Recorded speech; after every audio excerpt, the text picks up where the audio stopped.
നമസ്കാരം. നാട്ടുരാജ്യ ന്യൂസിന്റെ ക്ഷേത്ര വിശേഷങ്ങളിലേക്ക് സ്വാഗതം. പ്രകൃതിയും കാവുകളും ഭൂമിയുടെ നിലനിൽപ്പുമായി അവിഭാജ്യ ബന്ധങ്ങളാണ് കിടക്കുന്നത്. മനുഷ്യവാസം എന്നു മുതൽ ഭൂമിയിൽ തുടങ്ങിയോ അന്നു മുതലുള്ള ചരിത്രമാണ് കാവുകൾക്കും അതുപോലുള്ള വിഗ്രഹ ആരാധന രീതികൾക്കും.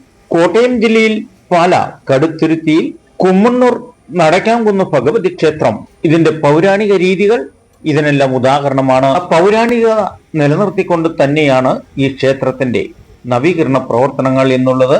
ഈ നാടിന്റെയും ഈ ദേവിയുടെയും ചരിത്രപരമായ നിലനിൽപ്പിന്റെ വാസ്തുരീതികൾ ഇപ്പോഴും കുഞ്ചൻ നമ്പ്യാർ സ്മാരകവും സാംസ്കാരിക സമിതിയും കേശവാചാരി ഗരുഡൻ തൂക്ക വിദ്യാപീഠവും ഇതിന്റെ ഐതിഹ്യത്തിന്റെ പ്രതികാത്മക ബിംബങ്ങളായിട്ട് ഇന്നും ഈ മണ്ണിൽ അമ്മയുടെ തിരുമുന്നിൽ മധ്യസ്ഥനായിട്ട് ഗരുഡ വിഗ്രഹവും ഹൈന്ദവ ആചാര വിശ്വാസ സങ്കല്പങ്ങളുടെ കളരി പരമ്പര ദൈവങ്ങളുടെ ശിഷ്യത്വം സ്വീകരിക്കുന്നതിന് കളരിയും ദേവകലകളെയെല്ലാം ഇവിടെ ഗുരുകുല വിദ്യാഭ്യാസ സമ്പ്രദായവും കേരളത്തിൽ തന്നെ ക്ഷേത്രകലകൾ പഠിപ്പിക്കുകയും അതനുസരിച്ച് ഈ നാടിനെ സംരക്ഷിച്ചു വരുന്ന അപൂർവം ഗ്രാമങ്ങളിലാണ് കുമ്മണ്ണൂർ നടക്കാംകുന്ന് ഭഗവതി ക്ഷേത്രം സ്ഥിതി ചെയ്യുന്ന ഈ പുണ്യസ്ഥലം.